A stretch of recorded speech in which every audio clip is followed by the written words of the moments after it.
So I'll have to excuse some of the gimmicks. In my head, it's a masterpiece, but you may be thinking different. So this is more of a personal journey overview that I'm sharing today. But I'm happy to elaborate on any point. So it was circa 2012 when I was working in aerospace in the UK, and I was making lots of trips across to the US to our sister site, and I met this consultant there, and I'm sure all of you have heard of him, Mr. Mark Rosenthal, and it's wonderful because I had so many like OMG moments listening to him. He tended to interject these stories about Kata and all these ramblings in between what I suppose was his contracted teachings. And this is my first exposure, or the first time I heard of Toyota Kata, improvement Kata, coaching Kata. And every trip across the pond, this was pretty much me, you know, say what? You know, all these things I thought I knew about lean. 10 years at Jaguar Land Rover, 3 years implementing lean in a non-lean manufacturing site and having huge success. And now all of a sudden my world's being turned upside down because my tools didn't include this coaching element. And I went back to the UK, I kept returning to the UK and trying to apply coaching Kata with pretty much close to zero success. And this is probably because in my head, because it clicked with me, I foolishly thought I could explain it to my teams on the shop floor in 10 minutes, and they would embrace it. They'd want more. They'd want to practice it. But let's just say I'm a little bit wiser now. Okay, so roll the clock forward a few years, 2015, and now I'm a little bit smarter in both senses of the word. I'm now a consultant for a New York consultancy, and I'm out here in Oman working for the large consulting firm contracted to an oil and gas company.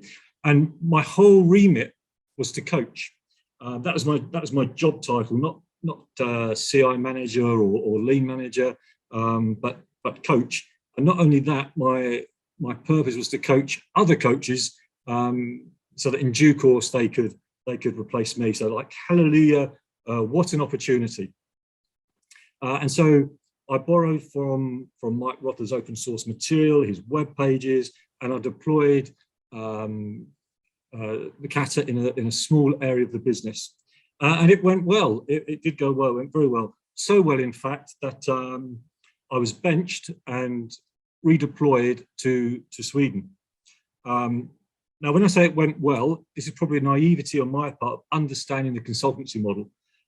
So my senior director, the senior consultant there, explained to me that if we're introducing something new that's not in the contract, we're supposed to charge for it. And I just want to share learning, develop myself. And so I disagreed with this philosophy, and as a result, I was redeployed. However, all is not lost. So 12, maybe 18 months, maybe a bit longer. That consultancy firm has been asked to move on, and I'm approached directly by the client, and they invite me back. And so in early 2018, I use improvement Kata and coaching Kata. I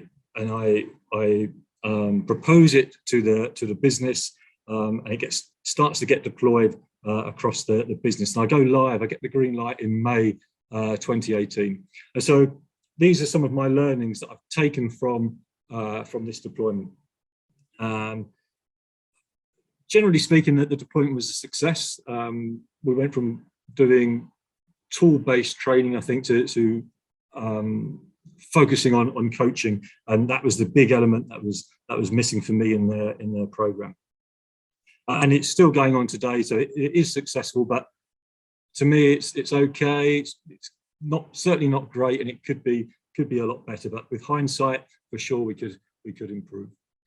So there's a very limited number of second coaches, and they all have a degree of varying experience. And I think there's sort of 20, 22 of us at one point. And they're not just coaching, they're training, they're writing material, they're running workshops, they're doing other things as well. And just because you've got 20 years experience in lean doesn't necessarily mean you're a good coach or a second coach, or you may not even have heard of Kata, because lean is a vast topic. And I mean, just look at me 10 years ago before I met Mark Rosenthal. So some things I've learned, that sometimes the second coach is seen as a policeman. So what do I mean by this? If I visit a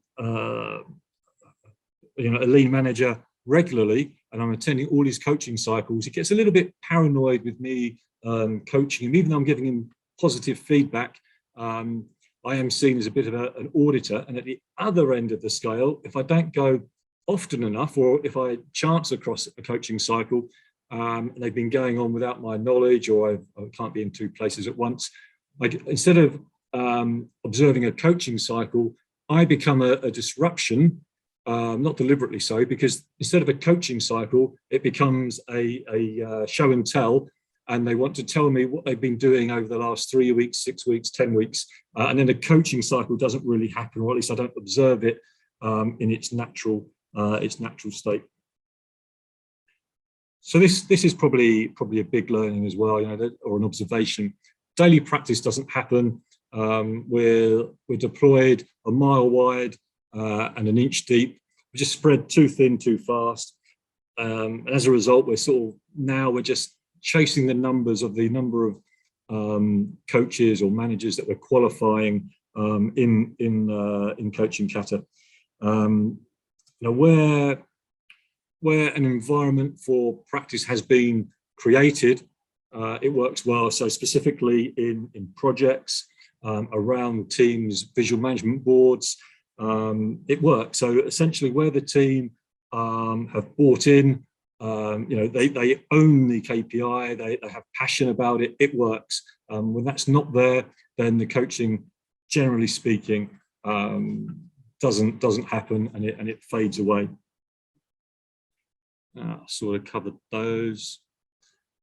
So an unfortunate side effect, really, of chasing numbers is that a solution has been developed to hit those numbers. So old projects or projects from different departments are role played, and unfortunately, it's almost become just because you participated, then you get signed off as being competent, rather than really taking that true level of understanding. Single point lessons help. Let me just expand this. So I developed some single point lessons for each of the environments or the situations where coaching cycles happen, and this is to help both the coach and the second coach to make sure we're asking the right questions, and we're focusing, and we're understanding what the target condition and what the current condition is in each of those elements. It's not necessarily a metric driven, which sometimes the target is looking for understanding rather than a number. And then just a final observation.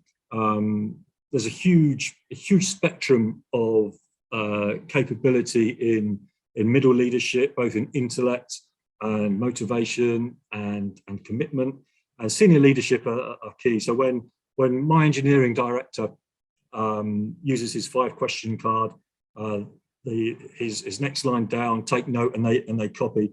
And compared to 3 years ago, the language has hugely improved. Now I hear target condition, current condition, next step, obstacles, etc. There's still some artifact language, such as how can I help you? And indeed, I piloted this initiative. The directors, the first thing said was, let's add a 6th question, and that would be, how can I help you? So last 30 seconds then, and I want to emphasize that Kata I apply in the personal life as well. So in 2019, I started building a commercial gym with my 2 business partners. and with COVID, etc., financially we're in a bit of strife. The gyms being shut down and whatnot, and that coincided with Thilo's Toyota Kata for Consultants course, supported by Mike and Graham. And the challenge I brought to that course was, how to stay in business, how's a gym going to survive in 3 years' time. And the big learning really is a huge difference compared to when I've got my CI professional hat on, supporting corporate, big corporates, compared to a small business owner, where the impact of change is not immediate. What do I measure? How do I measure it? My beliefs and my biases cloud my own judgment. The assumptions I confidently believe to be true. So I have a very different perspective. And that's me done. Thank you, Gemma.